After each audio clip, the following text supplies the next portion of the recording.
At Sierra, discover great deals on top brand workout gear, like high-quality bikes, which might lead to another discovery. Getting back on the saddle isn't always comfortable. Good news is Sierra has massage guns. And chafe wipes, too. Discover top brands at unexpectedly low prices. Sierra, let's get moving. When you need mealtime inspiration, it's worth shopping Kroger for thousands of appetizing ingredients that inspire countless mouth-watering meals. And no matter what tasty choice you make, you'll enjoy our everyday low prices. Plus, extra ways to save, like digital coupons worth over $600 each week and up to $1 off per gallon at the pump with points. So you can get big flavors and big savings. Kroger, fresh for everyone. Fuel restrictions apply. Hello, everyone, and welcome to another episode of the Two-Footed Podcast here on EPL Index. Now, before we kick things off today, I just want to share something with everybody. This episode is brought to you by our partners at Sky Bet. We've teamed up with Sky Bet because they truly understand what it means to be a fan. Sky Bet appreciates the length that people go to support their team in all areas, whether you're a match-going fan or otherwise, and there's just no better fit for us right now than a partnership with the good folks at Sky Bet. So with that said, let's go. What's good, boys and girls? Two-Footed Podcast. Today is October the 25th. It is Friday. The weekend is here. Football is taking place. And we did have football last night. So just to quickly scan the Europa League and the Conference League last night. Galatasaray 4-3 over Elfsberg. Sounds like an exciting one. Ajax would have win away to Qarabag.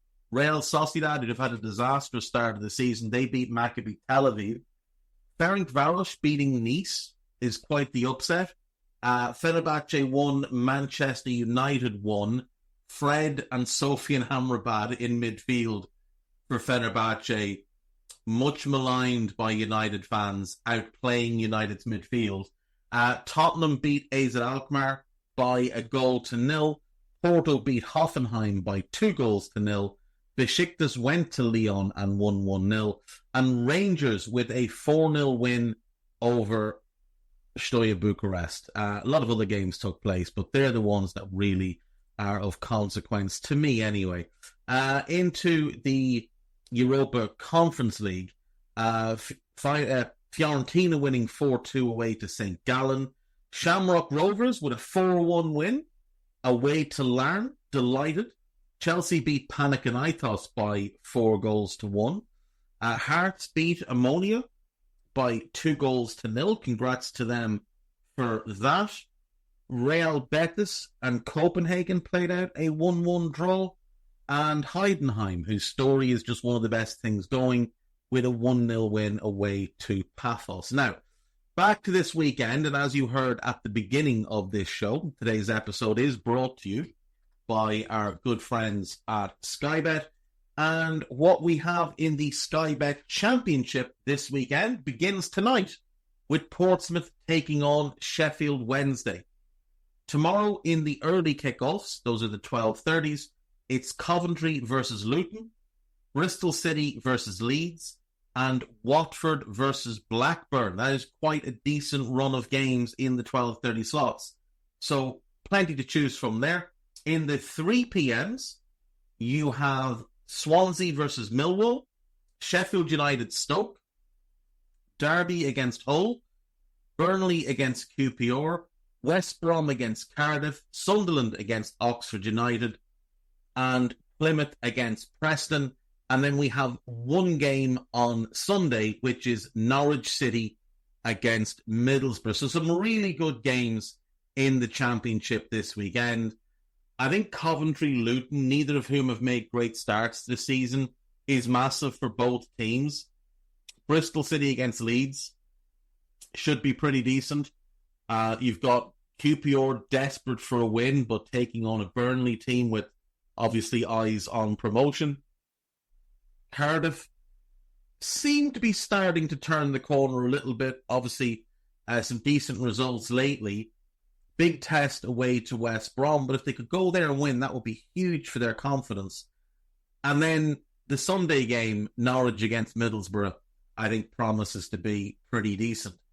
Moving on then into the EFL League One, 12:30 games on Saturday, Mansfield against Birmingham and Reading against Bristol Rovers. So Mansfield-Birmingham, absolutely a standout game this weekend. In the 3 p.m. games on Saturday, you get Wycombe against Leyton Orient, Cambridge United against Burton, Northampton Town and Crawley, Charlton and Wrexham, which is one of interest, Rotherham Stevenage, Huddersfield Exeter City, Lincoln Stockport, Bolton Peterborough, and Shrewsbury against Barnsley. And then if you're looking for a game to watch on Monday night, perhaps Blackpool against Wigan Athletic will catch the eye. So again, pretty strong contingent of games there. And finally, in the EFL League 2, Morecambe against Chesterfield and Colchester Salford City. They're the 12:30 kickoffs. All the rest of the games, the other 10 are 3 p.m. So Notts County Harrogate, Bradford Doncaster. That's a decent rivalry game there. Crewe against Tranmere, Swindon against Gillingham, Accrington Stanley against Walsall, Newport County Fleetwood, Carlisle Cheltenham, Bromley against Barrow, Grimsby against MK Dons, and Port Vale against AFC Wimbledon, the pick of the bunch from my point of view. And that is what we have. So that's quite exciting. That is quite a strong EFL lineup in all 3 divisions this weekend. While we're at it, we might as well check in and see what's taking place in the National League. All 3 p.m. games bar one. So Barnet Rochdale, Gateshead Solihull Moors, Southend Tamworth, Woking against Forest Green, Ebbsfleet against Wealdstone, Eastleigh Boston United, Yeovil against Maidenhead, Oldham against Dagenham and Redbridge, FC Halifax Town against York City, Braintree Town against Sutton United, Hartlepool against Aldershot Town, and then the one game that's not at 3 p.m. is Field Altrincham. That is a 5:30. Now, there was a round of games during the week. We're up to 15 games played in the National League this season. Every team has played 15. So as we run through the table, we have Forest Green, obviously recently relegated from the Football League, looking to make that automatic return. They top the league with 33 points. York City have 32, then Barnet and Gateshead have 30 each. Rochdale and Oldham have 27. Solihull Moors have 24. Halifax have 23. Yeovil and Eastleigh have 22. Dagenham and Redbridge and Tamworth have 21. Altrincham have 20, Sutton United have 19, Southend, Aldershot and Hartlepool all have 18, Maidenhead and Woking have 16, Field have 15, Braintree Town have 13, Wealdstone 11, Boston United 9, and Ebbsfleet United have 6. So, pretty evenly balanced, not a ton between the teams, the top 6 separated by only 6 points. So should be a good season to monitor in the National League. Unfortunately, we cannot now go to check in on Big Dunk and what he might be doing this weekend. So instead, we'll take a quick trip around Europe before we go to break and then bring in young Drinkle. So in France, I am going to suggest that the game of the weekend is Marseille versus Paris Saint-Germain. That is Sunday night, 7:45 kickoff. I think that is the one to watch if you want to watch some French football this weekend. In La Liga, you have Real Madrid against Barcelona, El Clasico. That is 8 p.m. Saturday. You do not want to miss that one. That promises to be an absolute belter. Both sides have some flaws, but Barca have made a surprisingly strong start to the season. Real's flaws are more the newness of a lot of what they're trying to do, but there's no doubting that team is unbelievable. In Italy, we also have a big match for you to sink your teeth into. If Liverpool-Arsenal is not your bag, maybe Inter Milan versus Juventus, 5 p.m. on Sunday. that might be the one for you. And finally, let's check. Actually, not finally, but let's check with the Bundesliga next and see what's on offer from them. I quite like the look of Mainz Mönchengladbach tonight, but Werder Bremen, Bayer Leverkusen in a 5:30 kickoff on Saturday is of interest. Leipzig against Freiburg in a 2:30 tomorrow, also of some interest. Portugal, where Sporting have made this unbelievable start with 8 wins from 8. They take on Famalicão tomorrow at 8:30. That is, for me, the game of the weekend in Portugal. We can check in on the Scottish Premiership, where Celtic and Aberdeen continue to top the table. If you missed last weekend's game, both sides went in 7 wins from 7. Celtic go 2-0 up, start to look a different class. But huge credit to Aberdeen, turned that thing round and got themselves a 2-2 draw. Aberdeen taking on Dundee United at home this weekend. Celtic away to Motherwell. The big game is the 12 noon kickoff, which is 12 p.m. The 12 noon kickoff. Hibs against Hearts. The Edinburgh Derby. That's going to be a must-watch, to get on that one. Do we have anything of note in the Eredivisie this weekend? PSV have obviously made an unbelievable start to the season. There isn't really a game, unless Utrecht Feyenoord might be the one to go with. Utrecht are currently second in the league. Feyenoord are fourth. Utrecht are punching well above their weight. Maybe that one is the one to watch there. We can check in on Greece. Do we have anything big that is worth keeping an eye on? I'm going to say no to Greece for this weekend. In the Turkish league, you fancy some of that. Galatasaray Besiktas, Monday at 5 p.m. That's a great time for that to be on. Monday at 5 p.m, Galatasaray versus Besiktas, if you fancy a little bit of Turkish action in your weekend. We can jump quickly to Argentina, where I'm not sure there's going to be a big game, but it's always of interest to me anyway. And Vélez Sarsfield Belgrano is kind of interesting. Vélez Sarsfield are top of the second phase. That's why it's worth maybe keeping an eye on that one. Belgrano are a mid-table team, but Vélez are outperforming expectations right now. So I think that's probably the one I would suggest to keep an eye on. And is there anything in Brazil this week? I haven't been paying enough attention. Palmeiras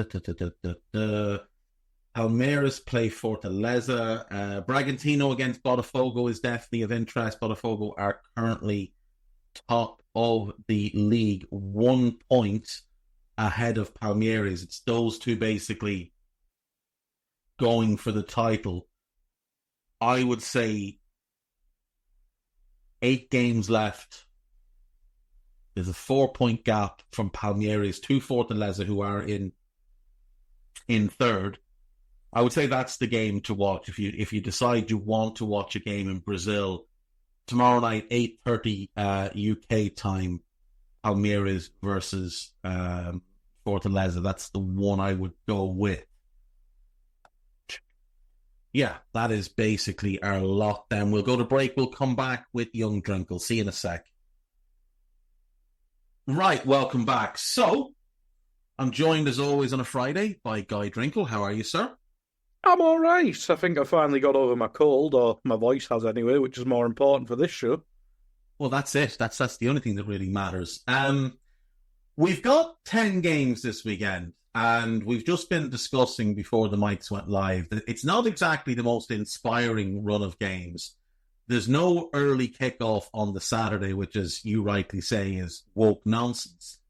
There's a couple of fixtures that wouldn't be out of place in the Championship, And the Sunday games are much better than the Saturday games. Yeah, absolutely. Absolutely. We're back in Europe, so all the Europa and Champions League teams get to play on the old Sunday, don't we? So, as you mentioned, we do start with a Friday night game. And what derby is this? I think it's just a Midlands derby. Midlands? Well, like East Lancs, or no, East Lancs. I mean, we can call it the Martin O'Neill derby, obviously legendary player at Nottingham Forest, and I think still a pretty much beloved manager of Leicester City. So I think this is the Martin O'Neill derby. And Stephen Cooper derby is. Yeah, it's a bit of a strange one. Obviously, Leicester have been in some wild games recently. But 2 wins back to back, it's not anything you can snip at. I mean, they've got more points combined than the other 2 promoted sides, but it's pretty clear. We all came into this season kind of thinking Leicester may have just been going straight back down because, well, there was discussions about a points deduction, etc., wasn't there? But to be sat on 9 points after 8 games, and they've had a somewhat difficult start to the season, it's a pretty good start from them. And Forest, on the flip side, finally got back to winning ways over Palace in quite a strange game. But Forest sat in 8th after 8 games.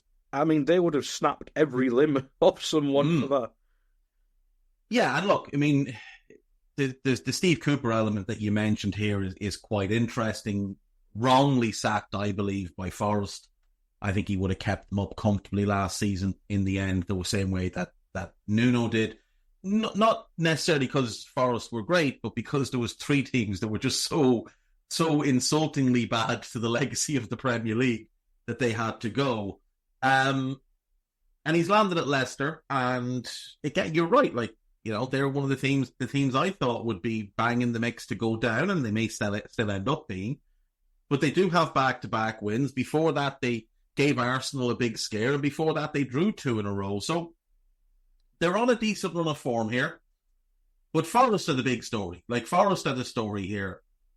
8th in the league, only lost once, won at Anfield, second best defensive record in the league. Now, they can't score goals to save their lives. Only got 8 this season.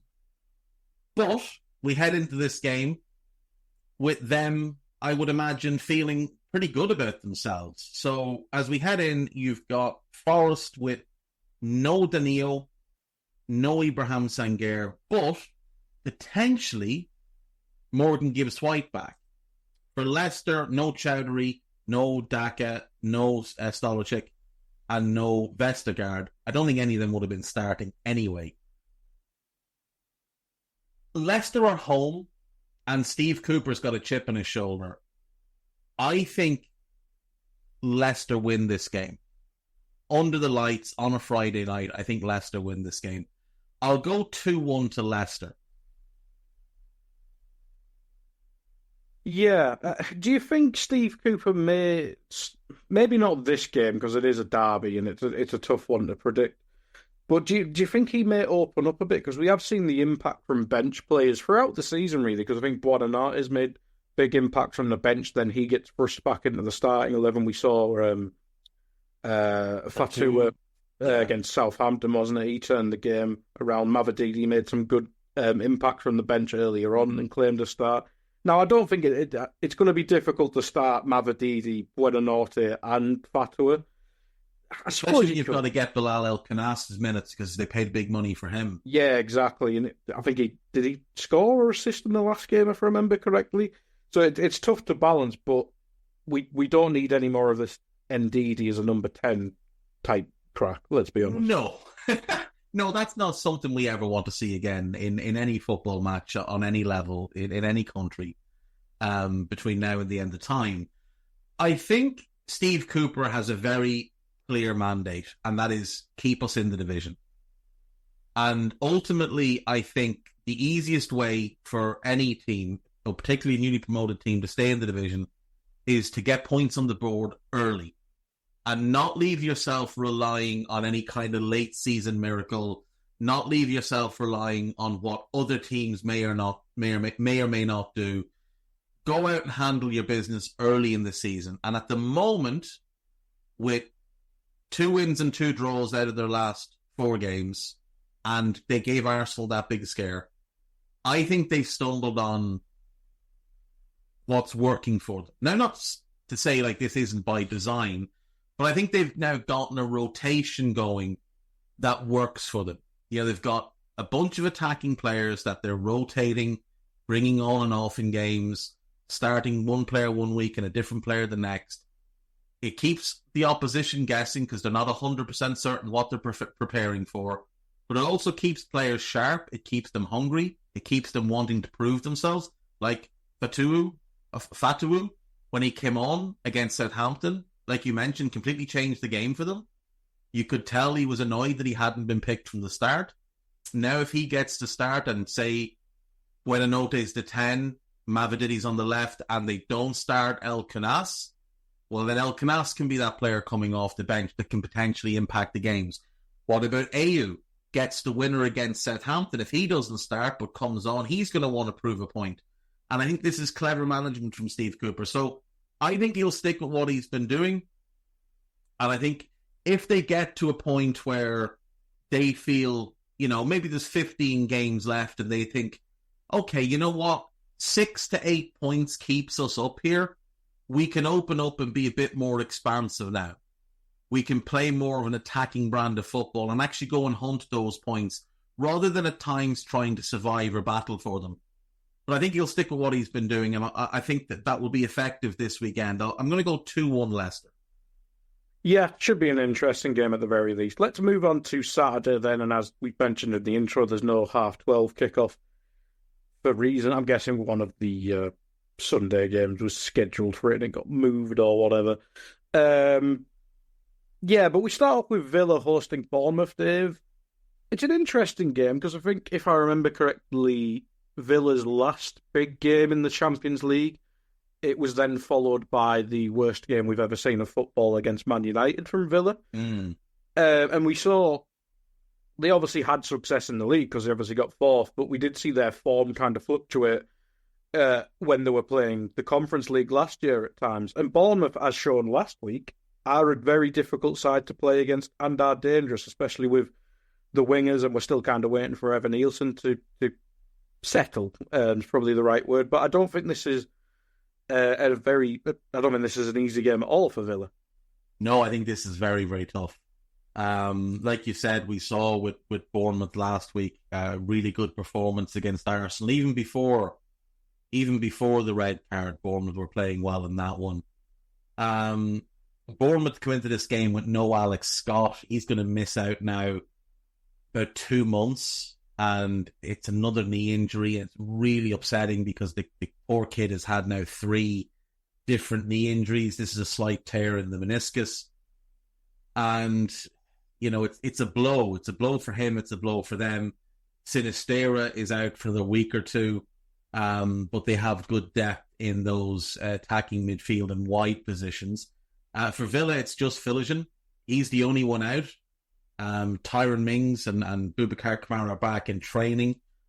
Whether either of them are featured in this game, I don't know. But certainly, Villa will be confident coming into this. They've made a great start to their Champions League campaign. They currently sit top of the Champions League table after 3 games. Only them and Liverpool have 9 points. They're 4th in the league. Again, that would be mission accomplished if they can achieve that again this year. The players are looking really confident. You know, they're playing with a kind of a swagger to their game. Morgan Rogers is growing into a star, I think, in front of our eyes. John Duran is looking like he might be the best striker in the world week after week. Ollie Watkins is playing well. McGinn is playing well. Leon Bailey is the one I'd like to see more from. Same, he's in my FPL. Yeah, you know, like a lot of people have him because he is a productive player, but I'd like to see more from him this week. I think Ramsey showing flashes of getting back to the form he had a couple of years ago before injuries sort of knocked him a bit. So Villa have a lot of reasons to be confident, but on the flip side, you know, you mentioned Evan Nielsen, there's signs he's starting to put things together. Semenyo's playing incredibly well. Ryan Christie's playing very well. Kluivert's had a good start to the season. There's dangerous players in that team. So I think this is easily the pick of the Saturday games. But with Villa at home, and frankly, just Villa are the better team here, I'm going to go with Villa, and I'll go 2-1 again. Aston Villa to win. Yeah, I think that's probably the most interesting game, as you say. Next up, we have Brentford hosting Ipswich. Ipswich, after that promising run of draws, that's a weird sentence, back-to-back defeats, and the West Ham one was worrying, but they didn't, or what I remember of the highlights, they didn't seem to really lay a glove on Everton. And if Everton are scoring 2 past you, something's gone wrong, because, as we know, they don't do goals. I know they've got injuries, but it's taken a dark turn for Ipswich, I think. Yeah, and I think we're starting to see a few too many championship players creep into their starting 11, players that just aren't good enough at this level. And I know that they'll have the trust of the manager because they've been with him for a couple of years and they've helped them get to the Premier League. But, no offence, Wes Burns should not be starting at the Premier League, especially not when you went out in the summer and you spent money on Omari Hutchinson. You spent money on Jack Clark. You spent money on Smodics. You spent money on Bena. Like, that's 4 players for that line behind the striker. 3 of those should be starting every single game, and the other one should be coming on. And Wes Burns should be your 5th option. They struggle to score goals, and they're struggling to stop goals at the moment. And the thing with Ipswich is that for 2.5 years under this manager, they never lost back-to-back games. They've now done that twice this season. The first time was acceptable. It was Liverpool and Manchester City. No one expected you to do anything other than lose those games. West Ham and Everton is different, especially given West Ham are playing dreadfully at the moment, and Everton are not good. Now, Everton are in a bit better form. They're unbeaten in 4, obviously, 2 wins, 2 draws, but these are not teams you should be losing to back-to-back. You should have taken at least a point from those 2 games. Ipswich need to get a result here. Like, they need to get a result. You cannot afford to lose this one and potentially see a gap open above you of 5 or more points to everybody else. There's already a 4-point gap. That's it. There's a 4-point gap to Everton and West Ham, which points to the fact that you shouldn't be losing both of those games. You take those points away, both of those teams are on 5 points, you're on 4 points. Like, that's the scenario. Going into those games, both of those teams were only a point ahead of you, and you lost both of them. And you lost both of them. The West Ham one was entirely of your own making. Just gave away goals. The Everton one, you just flat out didn't turn up. Didn't play well at home. They've got to get a result here. They're without Tuanzebe, Luongo, Greaves, which is a blow, Johnson, which is a blow, Cahoust is still not back. Al Hamadi is not ready, but he could make the bench. Donasian's out for God knows how long. Brentford, though, always have injuries. You can always rely on Brentford to have injuries. So Igor Thiago, Josh Da Silva, Rico Henry, Aaron Hickey and Gustavo Nunes all out, and nobody seems to have much idea of when these players are going to be back. But what we have learned recently is that Aaron Hickey had another surgery. No. So this is problematic with Aaron Hickey. Matthias Jensen's back though, so that's a boost. I'm going to go the draw here. I'm going to back Ipswich to get themselves a result here. I'll go 2-2. Yeah, could just be a really bad result if they do lose that, though. But we'll come on to the results for the other teams just above the relegation zone. But one who's current, I think, are they at the bottom? Oh, Southampton going. No, Wolves are at the bottom. Brighton hosting Wolves. Brighton have 1 million injuries, which I suppose is an important factor, but logically, other than Brighton doing weird Brighton things, like I know it's not De Zerbi anymore, but just losing heavily to Everton randomly. I just don't see how Wolves win this game. Like, I know they've battled in a few of the losses. Like, they gave City a very tough game, unfortunate at the end. They gave Liverpool a relatively tough game. But you look at the pattern, that's the two of the best teams in the country you're giving a tough game. You're not giving Brentford a tough game. You're conceding 5 against Brentford. Yeah.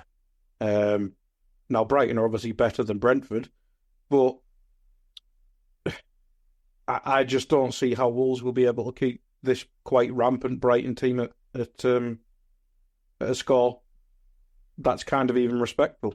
Yeah, I kind of agree. And, you mentioned Brighton have injuries, but Wolves do as well. Mosquera, Gonzalez, Kalasic, Boubacar Traore, Hwang, they're all out. Piu that they signed in the summer, he's out. Now, Sam Johnston is back, so at least they're getting him back. But to be fair, Jose Sa played against City and was excellent. It's the one position you probably want.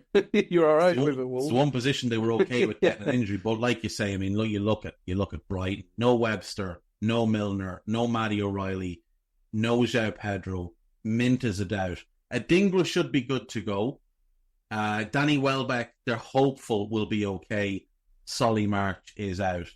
A lot of injuries, key players there as well. But maybe some of them help. I mean, Adam Webster is not good enough anymore. Simple as that. So maybe him being out, I think Igor Thiago's actually done quite well since coming in. I thought he was really good last weekend. James Milner not playing, I think, is a good thing. I think it forces the manager to play these younger players. It'd be nice to see Evan Ferguson get a go, because he had that hot streak 2 seasons ago. 2 seasons ago. Then last year was pretty much wrecked by injuries, and this season he's been in and out of the team. But he has started a couple of games recently, but he needs to find form. He needs to find goals. Look, this game is at Brighton, so there's no real reason to overthink it all that much. Wolves have 1 point from 8 games. They've lost their last 5 in a row. Yes, they gave Liverpool a tough game. Yes, they gave City a tough game. But like you highlighted, like, they did not give Brentford a tough game. You know, they were awful in that game. Brighton have already beaten them in the League Cup. They rolled over, have their bellies tickled by Chelsea, so Brighton, with the attacking power they have, I think can definitely score goals here. But Matthias Cunha is the type of player that will hurt Brighton. And Strand Larsen might as well. He's big, he's powerful, and he's pretty quick. And that's generally a recipe for success against what's a pretty soft Brighton centre-back pairing, regardless of who the pairing happens to be. I'm going to back Brighton to win, but I think Wolves get some joy here. I'm going to go 4-2 to Brighton. Yeah, and that's the thing. When you predict 4-2 and the person you're speaking to doesn't even blink, it's one of them games. You could probably say the same about this next game, because Man City hosting Southampton. Now, there's no logic saying Southampton will cause an upset here, but we have seen quite a bit of sloppiness from Man City, especially in the Premier League, not really in the Champions League. But the conceding first quite often. Southampton obviously already scored first against Arsenal a couple of weeks ago now. So it wouldn't surprise me if Southampton either score and take the lead or get it to 1-1 or something like that. But I just can't see Man City not winning this comfortably by the end of the 90 minutes. Yeah, that's exactly where I stand as well. I think Southampton could cause them some trouble for like the first half, and then City just put them to the sword in the second half. So for City, no Rodri, no Oscar Bob, no Doku, no Grealish. So a little bit light on the wings, but they've only got Phil Foden and Bernardo Silva. How terrible for them. No Kyle Walker, which is actually a good thing, because it's forcing Pep to play Rico Lewis, to alter that back line, and to no longer rely solely on Walker at right back. No KDB, obviously, either. For Southampton, no Basunu, no Stewart, no Smallbone. Fraser suspended. Again, that's a good thing. Jack Stevens is back after suspension. and Sugawara should be okay to play. The only reason I'm interested in this game at all is I want to see how Tyler Dibbling does against Josko Gvardiol. That's it. It's the only thing I want to see in this game. But I think City are going to win this game 4-1. Yeah, wouldn't surprise me. Do I triple captain Haaland? This smells of a Haaland hat-trick, doesn't it? It does, doesn't it? He got his little comeback in midweek, a little aperitif, a little starter. Yeah. Now he's back. I might actually triple captain him. Get that out of the way. And then if Southampton win and keep a clean sheet, it's all on me. Well, last game before we go to break, then the late kickoff at 5:30. Everton hosting Fulham. Every week we look at the table. Fulham are kind of reverting back to the mean now. I suppose losing a Man City and Villa's fine, let's be honest, but back in 10th where they belong, and will stay till May. Everton, as we mentioned earlier, kind of back in decent form now. I don't think it's going to be a pretty game of football, but it'd be tense and rugged, let's go with. Yeah, this will be more of an agricultural game, I think. It reeks of a draw. Like, it absolutely reeks of a tepid 1-1 draw. We head into the injury list, let's see. Fulham, 5 players, but not all ruled out. Lukic is out, Anderson is suspended, Castagne is out, Cuenca's... to be fair, it probably will be 5 players out. Cuenca will likely miss out, and Carlos Vinicius is still injured, but, getting closer. Diev, no Eric Bunham, which is a blow. No Chermeti, who hasn't played all year. No Broja, who hasn't played all year. Brandthwaite expected to be good. That's obviously huge. Lindstrom's good to go. And James Garner is out. We're waiting on more news. Just a specialist view on a back injury. Back injury does not suggest he'll be back anytime soon.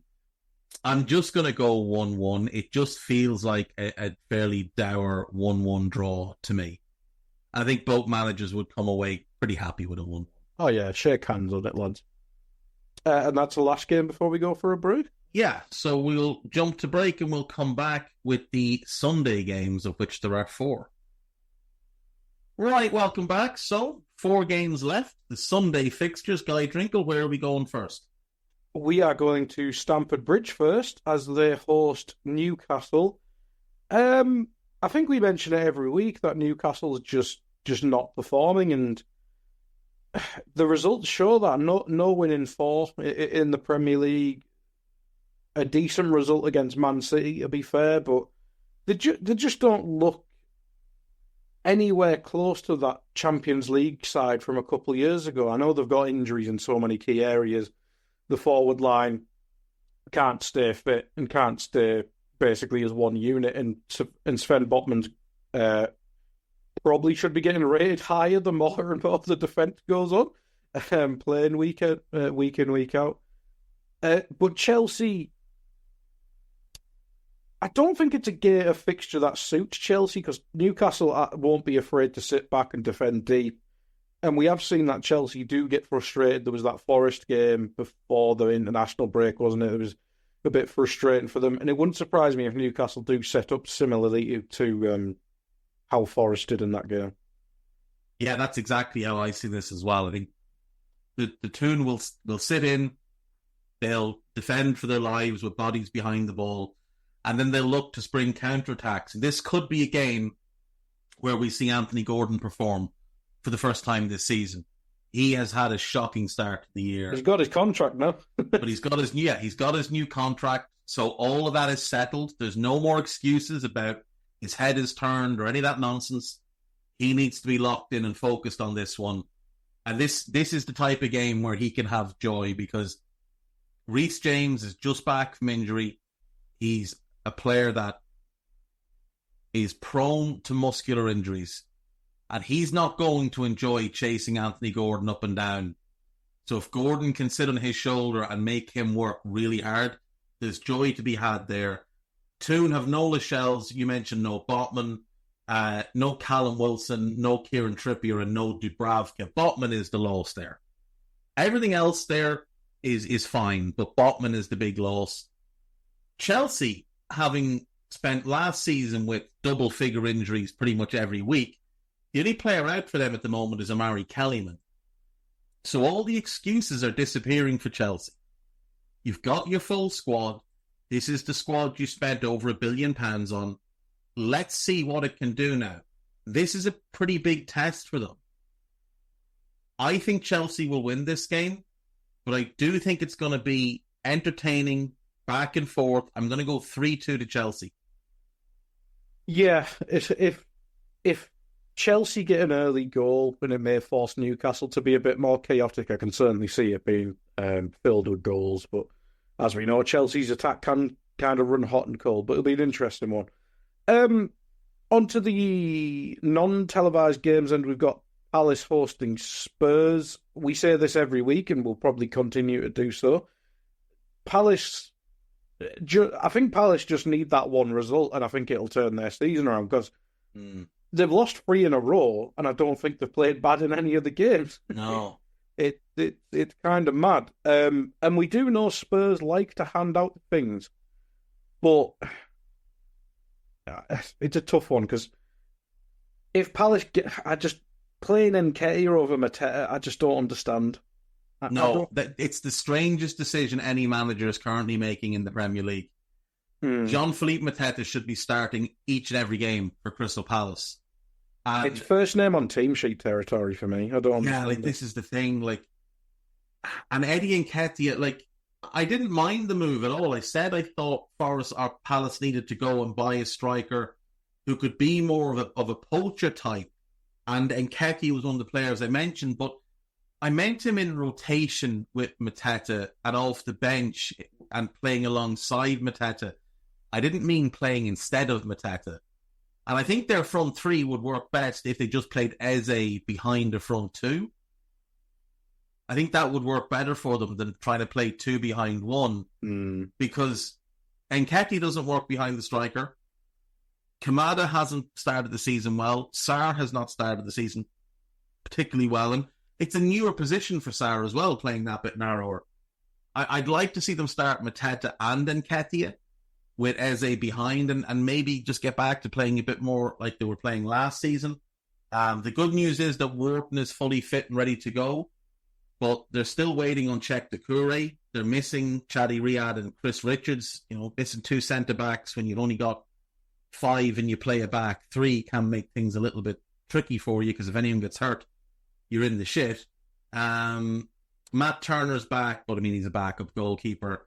Matthias França, he's not expected back till next year, which I think he would have been a perfect fit next to Eze behind Mateta. I think that was part of the plan with him, but the injuries are just holding him back at the moment. No Rob Holding as well, who'd be their 6th centre-back, so, they're a bit light there. Spurs, Son is a doubt, and I would guess doesn't play, which is a big blow. No Jed Spence and no Lucas Bergvall, most likely. Lucas Bergvall might make the bench, but Jed Spence unlikely to. No Son is a big blow, especially considering Ange seems to have it in his head that if Son's not there, he has to play Timo Werner. Tottenham have had an uneven start to the season. 4 wins, a draw, 3 defeats. They've got a great attack, second best in the league. The defence, they've conceded 9, which isn't terrible. It's the same as City. It's only 1 more than Arsenal, but it's not a... The shape doesn't allow it to be a good defence. Individually, the players are really good, but it's 2 really attacking fullbacks, which leaves your centre-backs exposed, which means you need cover from midfield. And as we know, Ange has kind of fallen in love with this idea of Maddison. James Maddison as a 6th. with Bentancur, who can't move. When Basuma plays and Pat Matar Sarr plays, they look much better. The team makes a lot more sense. I think a lot of this depends on what team Ange puts out. If Ange goes with a sensible team, I think Spurs go there and win. If Ange goes with the woke nonsense of Kulusevski and Maddison as his 8s, either side of Bentancur, I think Palace will have joy. I'm going to back Ange to make the right decisions, and I'm going to go 2-1 to Tottenham. It's not even woke nonsense. That's just hipster bollocks, that, I'm afraid. Absolutely. It's disgusting. To be fair, they do look better. I mean, Kulusevski, again, just to pause on him for a sec. I know you're a fan of him, but this transition to a central player, I think he played it a little bit more in his time in Serie A. It's good to see, because I think everyone kind of earmarked that right wing spot as one they could probably upgrade in their attack. But if he's going to take Maddison's spot, it's a different weapon in their arsenal, considering he offers much more directness than, say, someone like Maddison. Yeah, he's more of a ball carrier and a dribbler than Maddison, who's more of a passer. But it's two really nice options to have in that position. And what it does is it frees up the right wing position for Brennan Johnson. But it frees it up in a way where it's an off-ball role. So if you think back to that kind of famous Spurs attack of Kane, Son, Eriksen, and Dele Alli, you have a 9 who can do some playmaking. You have Son, who does a bit of everything. You had Eriksen as a playmaker, and then you had Dele, who was purely a goal scorer. And that was his role. Arrive in the box, into space, and get your shots away. And they've kind of remade that now. You've still got Son. He's not the same explosive player, but he's a better player than he was. He's just because he's gotten older and he's just gotten wiser with things. He's a more effective, more efficient player. Solanke is not Kane, but he has a lot of the same attributes as Kane. Maddison is probably the closest thing you'll find to that version of Eriksen, which leaves that Dele Alli role, which I think Brennan Johnson in the last month and a half, 2 months, has really seized on. And you're not seeing Brennan Johnson being used a lot in the build-up. You're seeing him arrive at the end of things. And that's where he's having success. But he also offers, he's an incredible outlet because of his pace. So if you need to counter, you can just loft it into that channel and Brennan Johnson will chase it and he'll beat most players in a foot race. So I do think that attack, whether it's with Maddison as the 10 or with Kulusevski as the 10, works really well with Son left and Johnson right. Now, with no Son this weekend, I would be pushing to go Richarlison on the left. I know he prefers to play through the middle. I would go Richarlison on the left. I think he's a better outlet. I think he holds the ball up better. I think his team plays a little bit better.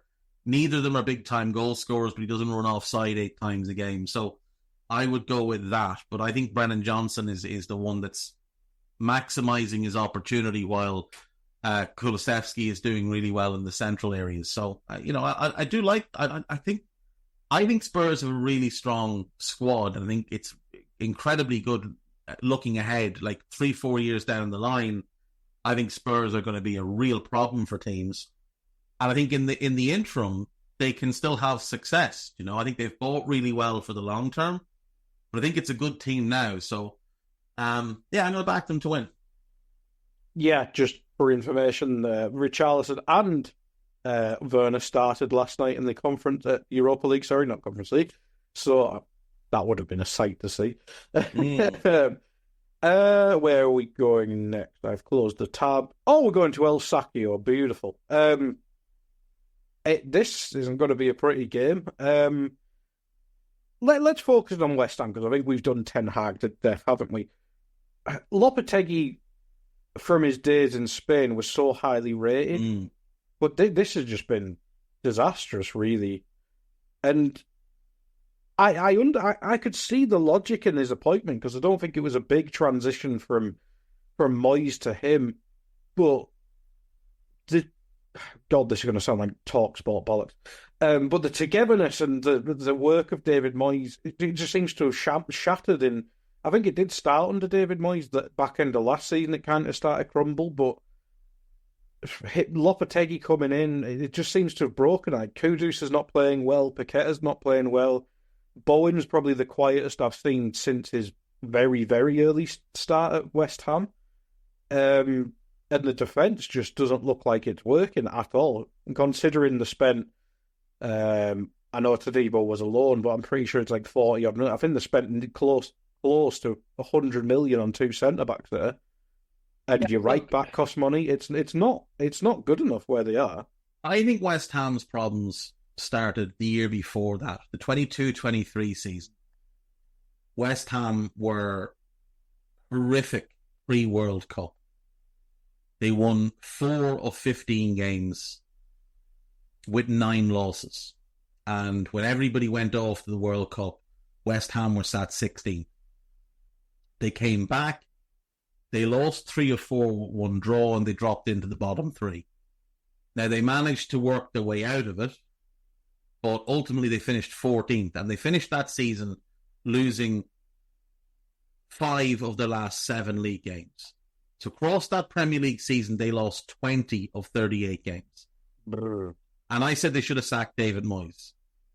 And the reason they didn't is because they won the Europa Conference League. Now, last season they finished 9th. But they weren't exactly an inspiring team in the back half of the season. They had that good run sort of from mid-November through to sort of late December. Maybe you could go even through January because there's only a couple of league games. The back half of the season was not impressive for West Ham. Between the 28th of December, when they beat Arsenal, to the end of the season, that's 19 games after the Arsenal game. They won 4. It's a carryover of the previous season. And I think West Ham had just started to go really stale. And I think Moyes had started to go really stale. But like I said, they had that decent run. You know, they beat Forest on the 12th of November. They win 3 or 4 with a draw at home to Palace. They lose to Fulham. They win 3 more in a row. They draw 3. And then it's 3 defeats. 2 wins, 2 draws, defeat, draw, 1 win, 2 draws, defeat. 2 defeats, draw, defeat, 1 win, and lost the last day of the season. Again, you're looking at a team that lost 14 games last season. So they lost 34 of 76 games with only 25 wins in the last 2 seasons. That 9th place finish, I think, was a bit of a false dawn last year. And I think it comes in part because we look who finished below them, right? Last season, Crystal Palace finished below them. They had Roy Hodgson and had to sack him. Brighton hugely underachieved last year. Bournemouth, first year under a new manager, really bad start to the season, but surged then through the middle part, but then fell off at the end of the season. Then he finished 4 points behind them. Like, Wolves finished 6 points behind them. They had a mess of a situation with Lopetegui the previous summer, and then the whole Gary O'Neill coming in thing, no money to spend, selling off their best players, not being able to replace them. You've got an Everton team who finished on 40 points, but Everton had, 8 points taken off them? So Everton only finished 4 points worse off than them in real terms, with a better goal difference as well. I think that 9th place is kind of because they didn't have some sort of big traumatic thing that hammered them last year, the way Palace did with their manager, the way Bournemouth did with a new manager, Wolves with a new manager, Everton with their the cheating that they got punished for. Even Brentford with the raft of injuries they had last year. I think that was a bit of a false dawn last year. You also look at a negative goal differential. 74 goals conceded last year. 74 goals conceded. The only teams who conceded more goals than West Ham last year are the 3 that got relegated. Minus 14 goal difference. Only 2 other teams had a better a worse goal difference than that and stayed up. One was Wolves and one was Forest, who finished in 17th. Like, there was a lot of red flags on West Ham last year. A lot of red flags.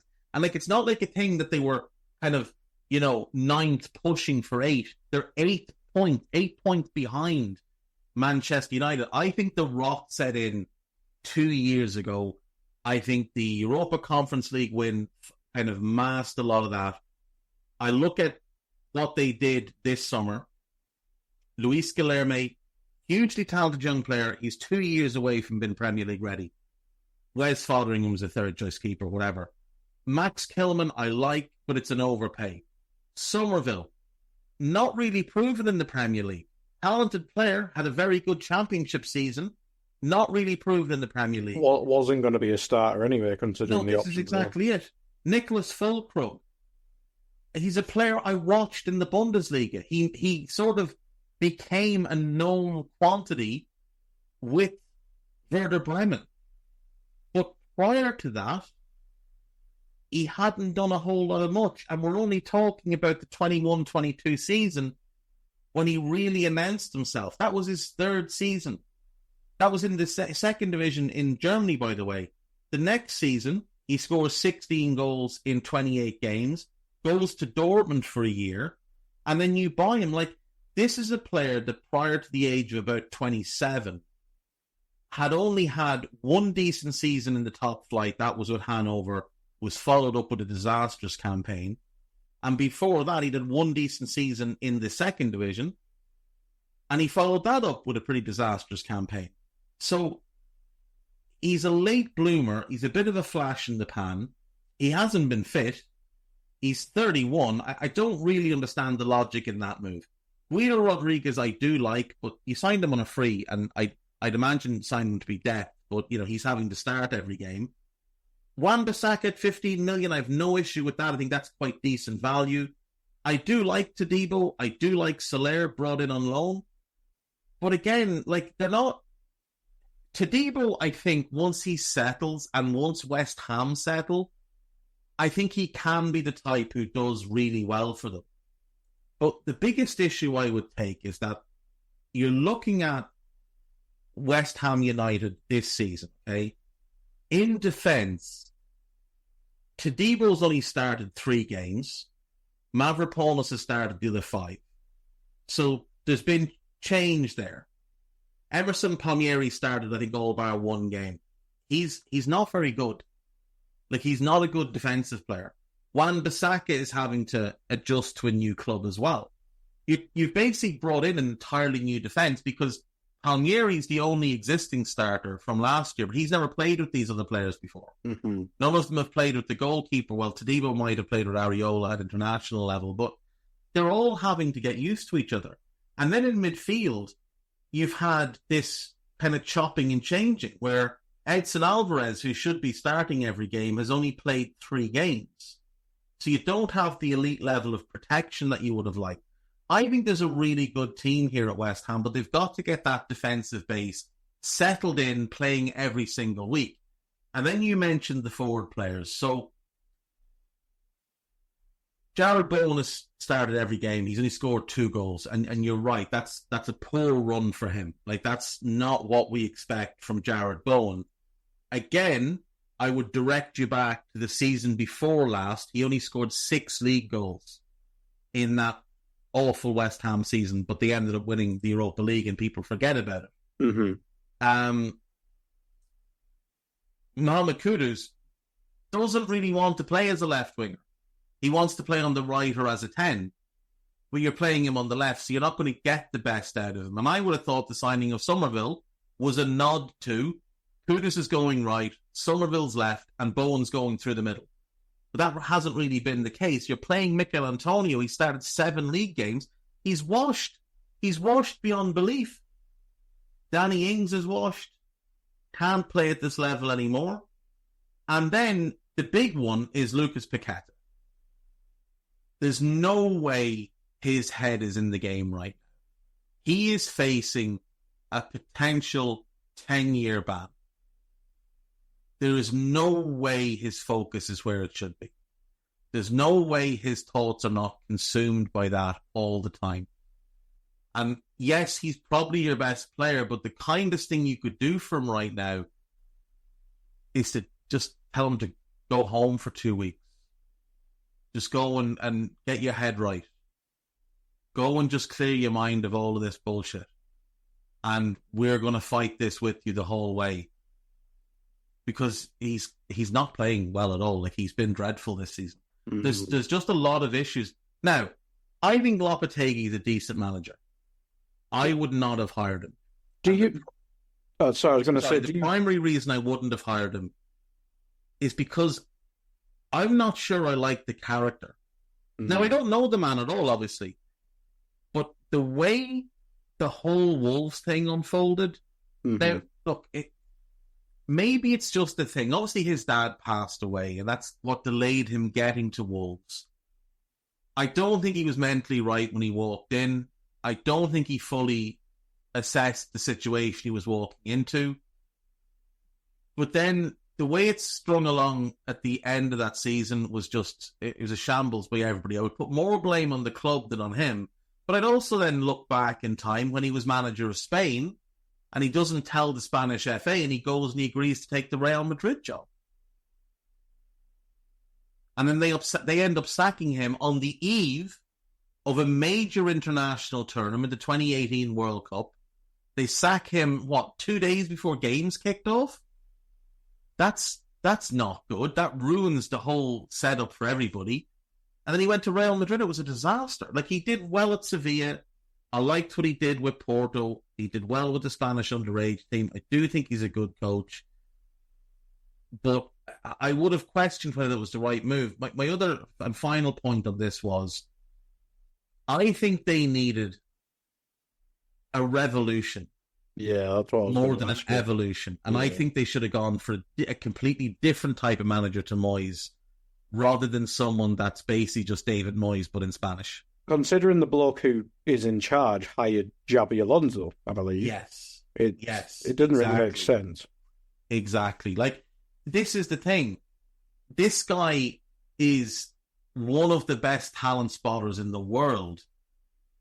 I don't understand why he just went for the convenient manager. You nailed it. He was the guy that pushed for Xabi Alonso.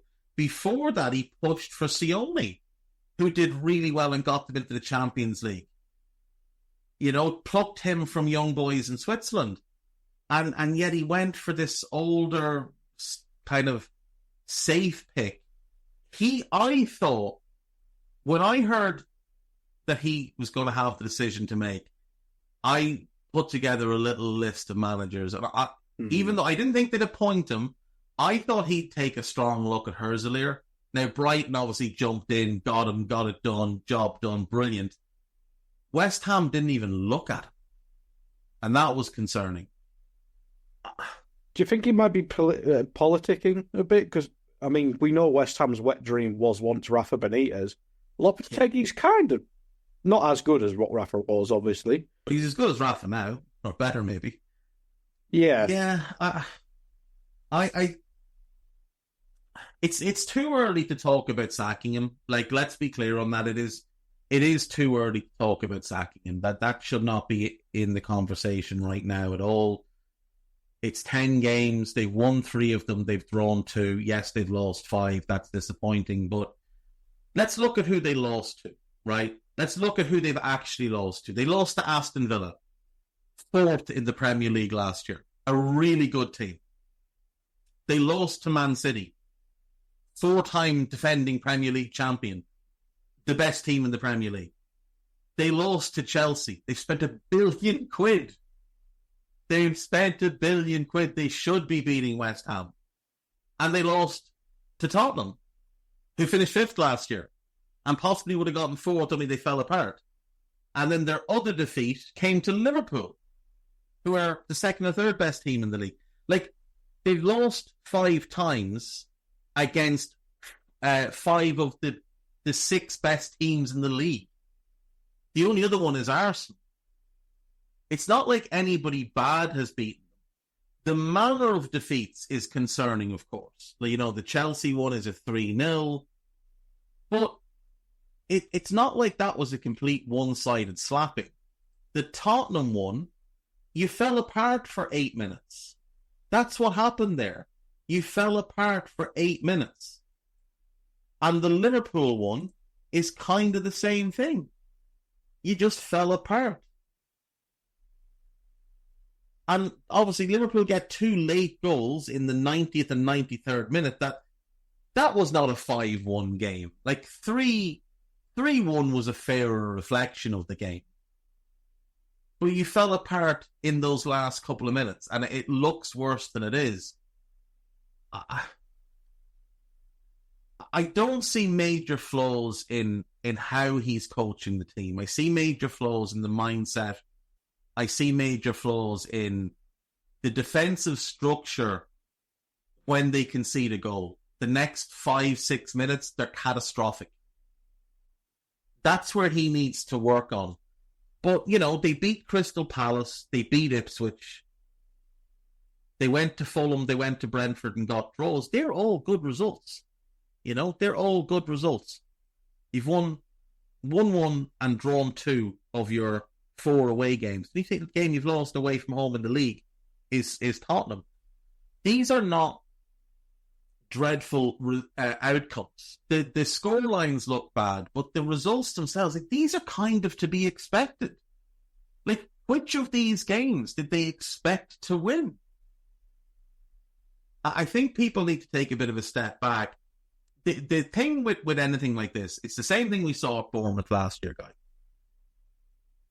When a British manager is replaced by a foreign manager, there will always be a lot more noise about the struggles of that foreign manager than there would be if the roles were reversed. If Lopetegui had left at the end of last season and David Moyes had come in and gotten these exact same results, people would be saying, well, why would you expect them to beat Villa or City or Chelsea or Tottenham or Liverpool? Why wouldn't you expect them to lose those games? And I think it's only fair that we give Lopetegui the same opportunity that would be granted to a British manager. Yeah. I think you put that case for him quite well there. To be fair, it will be interesting to see once the fixture list eases up a bit if he survives that. But I mean, on to the game itself then, Dave. I mean, Man United, it's winnable, but at the same time, Man United can just turn up. Now, if they get pumped by Man United, I think that's a bit different than losing heavily to a City. 100% it is, yeah. But what do you make of the game itself then?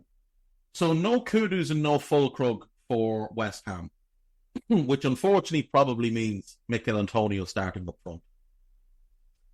But he might have some success against that United backline. His type of game might hurt them a little bit. But United have tons of injury issues. No Kobbie Mainoo, no Lenny Yoro, no Slabhead. Johnny Evans is a doubt. Luke Shaw is still out. Malacia is still out. Mason Mount is still out. And Anthony is still out, so that's one bit of good news. United don't look good at all. Like, they've had easier fixtures than West Ham, but the results haven't been a ton better. They've got 3 wins, 2 draws, and 3 defeats in their 8 Premier League games so far. And, when we look at who United have played, I think it's fair to say, you'd expect them to be Fulham. Mm-hmm. If West Ham win, they go on the same points, just to put context. They struggled in that game. They lost to Brighton. Brighton are good, but they're not as good as the teams West Ham have lost to. They got handled by Liverpool at Old Trafford. They did beat Southampton away, and they beat Brentford at home, another game that they struggled a bit in. Which game have they won that they weren't expected to win? They went to Crystal Palace and drew. West Ham went there and won. So, they got pumped by Spurs at home. West Ham got beaten by them away. It's not like United have done better than... They did get a draw at Villa Park. Let's give them credit for that. The most boring game in history. But, it's not like United have done any better than West Ham this season, being truthful. They've bored the tears... They bored the life out of everybody in their Europa League games. And they beat Barnsley in the League Cup. So congrats to them for beating Barnsley. by 7 goals. But like United sit at the moment 21st in the Europa League table. 21st. That's atrocious. And 12th in the Premier League, which is worse. Yeah. Do you know what I mean? Like, this is an opportunity for West Ham to get a result here. And I think they will get a result here. I'm going to back West Ham United to win this game by 2-1. I think Ten Hag's luck is going to run out real soon. I think by the next international break, that's when United will be making a decision. But again, look at Ten Hag. Last season, disaster. But as with West Ham, they kept him because he won the FA Cup and largely because no one else wanted the job. But here they are now, and the rot is in at United. The same way it was at West Ham under Moyes. But for United to avoid a situation where it gets so deep that when a new manager comes in, he has to make drastic changes the way Lopetegui's going to have to do. United are going to have to get rid of him, I think, in the next international break. So I'm going to back West Ham to win this one 2-1. Lopetegui to get some breathing room. And then as I look at West Ham's fixtures, I think things start to get a little bit easier. You know, Forest away, it's a game they can go and win. Everton home's a winnable game. Toon and then Arsenal are tough, but then Leicester's winnable. Wolves home is winnable. Bournemouth is a winnable game. Brighton home is a game they can get a result in. Southampton away is winnable. That's an easier run up until Boxing Day is that Southampton game, and I think we'll see them pick up points and move closer to the mid-table, maybe even the upper half of the league. And I think then a lot of this will get forgotten about. Yeah. We've seen many a manager recover from bad starts, haven't we? I mean, Gary O'Neill is definitely one. Just look at Iraola last season. Yeah. This time last season, TalkSport were doing daily segments on why is this guy not getting sacked. They made a huge mistake not sacking Gary O'Neill. Why did they sack Gary O'Neill? Gary O'Neill should still be Bournemouth manager. And look at this fellow they've brought in. He can't do anything. And now look at him. Now look at how good Bournemouth are and how much people respect that team. Absolutely. On to the last game then. That's Arsenal hosting Liverpool. You've obviously done multiple previews on it now over on Anfield Index. But Arsenal, we know of the suspension and injury issues coming into this game. Liverpool obviously have a couple starters out and a handful of squad players out. It feels like if Liverpool win this, I'm not saying Arsenal are out the title race by any means, but if Liverpool win this, they would be 7 points, I believe, ahead of Arsenal. I mean, it's not out the title race, but 7 points is a lot to make up on Liverpool. And then you have, obviously, the Man City factor, who they will win, let's be honest. They'd be 6 points ahead. Now, we've seen Arsenal lose league titles where they were the team 7 points ahead. So it'll be 6 points behind City and 7 behind Liverpool. It's 1 foot out the title race, you'd probably say. Yeah, and then they've got a couple of tough games coming up in Newcastle and Chelsea, so it would be a very big test of Arsenal's credentials. Liverpool, no Alisson, no Harvey Elliott, no Jota, no Chiesa, no Bradley, but they're hopeful Bradley and Chiesa could potentially make the bench or at least be back for Brighton in midweek. Arsenal, no Odegaard. That's obviously the ongoing thing. That's huge for them. No Saliba for this one. Timber trained, I think, today. I would be doubtful he's fit enough to start. And he had some involvement. It's not like he did the full session. Bukayo Saka, it doesn't look like he's going to be ready. It may be for a bench role, but doesn't look like he's going to be ready. Tomiyasu's out and Calafiori is almost certainly out. Kieran Tierney also remains out. It's going to be tough for Arsenal to put a defence together that enables the manager to play his 4 centre-backs, 3 defensive midfield setup. But he might play 3 centre-backs and 4 defensive midfielders. Maybe he plays Partey right back, with White and Gabriel in the middle and Kivior at left back, and then goes with Moreno and Rice either side of Jorginho in midfield. I do wonder if Arteta can get away with parking the bus in this one. I think that sends the wrong message. I think it creates the wrong mentality and mindset. I think he's going to have to try and go at Liverpool, which I think will play into Liverpool's hands. Liverpool have key absentees as well, but I think they're better positioned to deal with them at the moment. I think Liverpool win this game. I'm going to go... I think I went 2-1 on Scouted. You did, yeah. I'm going to go 3-1. The more I think about it, I'm going to go 3-1. I think Liverpool can go ahead here, and Arsenal are going to have to open up. And without having the recovery pace of Saliba, I think they'll be easier to get at, especially with those two fullbacks. If it's those two, neither of them are fullbacks, and they're going up against Mo Salah and potentially Luis Diaz.